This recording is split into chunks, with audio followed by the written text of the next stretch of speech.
Hi, I'm Joan Justice with HealthWorks Collective, and today I have with me Erica Vicellio, the Executive Director of the Charlottesville Free Clinic in Virginia. Good morning, Erica. Hi, Joan. And so far, how has 2011 been for the Charlottesville Free Clinic? Uh, Busy is the first word that comes to mind, but I can't imagine a time that wouldn't be the case. But 2010 was a year of building for us, a year of growth. We recently expanded our space, expanded our programs, in particular our dental program, and so we're headed into 2011 just keeping up that momentum and recognizing that there are more and more people that need our services and doing all we can to be able to provide them. Great, thanks. You know, this clinic is really a great organization. I volunteer here, and everyone seems to enjoy what they do. It's a pleasant environment to work in. What do you think makes it so successful? Oh, well, thank you, first of all. And I would say it's people like you.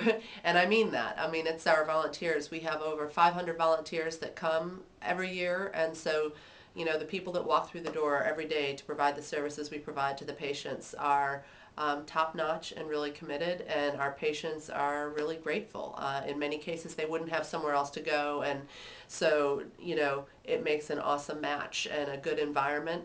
We have dedicated staff. Many of our staff have been here 5 years or more.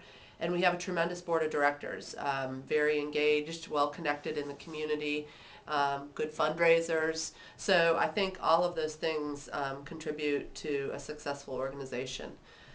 We're also always trying to get input from other people. How can we do better? What are we doing well? What can we do better? We want to know that from our patients in particular, but also from our volunteers, our donors, and we're constantly evolving to respond to that and to try and do better. We've actually created a dashboard. There are 21 metrics that are looking at all aspects of our organization, and we have goals and benchmarks in every area from program services to health outcomes to fundraising. And so we have a very specific way that we can check in and say, are we doing what we want to be doing? What can we be doing better? And I think all of those things help us to be who we are. Okay, that's great. And from a personal point of view, the dinners that are donated by the local restaurants really help too. Yes. A big question. With the Healthcare Reform Act, what do you think will happen to free clinics, in the Charlottesville Free Clinic in particular? So that's $1 million question. I think everyone is asking that. People were really nervous when the Affordable Care Act was signed into law. We just celebrated a year anniversary of that. And so um, people were concerned because they've come to rely on the free clinic for their health care or for their volunteer experience, etc. And what I can assure everyone is that we aren't going anywhere.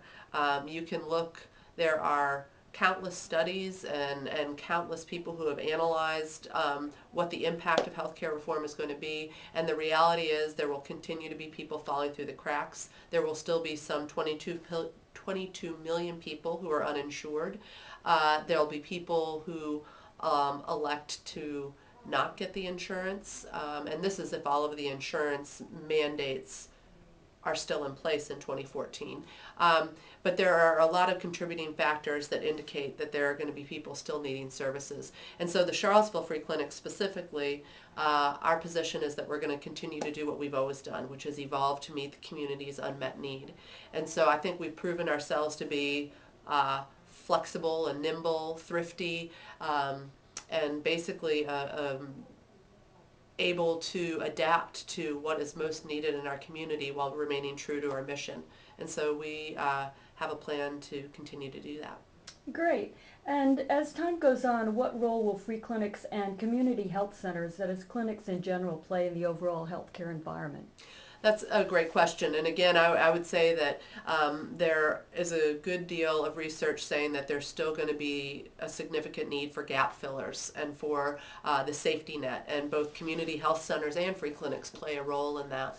So certainly with community health centers who accept third-party billing, with the Medicaid expansion, especially in Virginia, that's going to be a significant expansion. Right now, Medicaid covers just pregnant adults up to 32% of the federal poverty level. So the increase provided in the act right now increases the threshold to 133% of the federal poverty level and includes all adults. So that will be a significant expansion. And so while people may have health insurance, they may not have access. There are going to be a shortage of places for people to go. And so community health centers that have always accepted Medicaid will be in more demand. And for that reason, there's a significant amount of funding available in the Act as it stands now to expand centers, create new points of access, that kind of a thing. With free clinics, I think the same thing is going to be true. You know, we're a very economical way to provide health care, and it's people are going to still need to access that health care. So I still see both of them as being big parts of our community's healthcare system. Okay, thanks. And what are some of your plans for the clinic in the next year, or in Well, 2011? we are we are getting involved in a long-range planning process, looking specifically at what is our role going to be going forward with the changing healthcare landscape in our community specifically, and then more broadly because of healthcare reform and other matters. Where do we see ourselves going in the future? So as I said, we're certain that we'll continue to evolve to meet unmet need and do what we've been doing, but we are going to need to be intentional about what do we think that the best role could possibly be given all the other factors in our community. So we'll be focused on that planning. We're starting next month in April, and we'll be doing that through October. So that's going to be sort of a high level activity going on, and then our day-to-day just carries on. Like I said, there are more and more people coming through our doors, more people that need help today, and that's not going to change. So we are trying to make sure that we have all of the programs in place to provide that care. Thanks so much, Erica. It was really fun talking with you. Thanks, Joan. You too.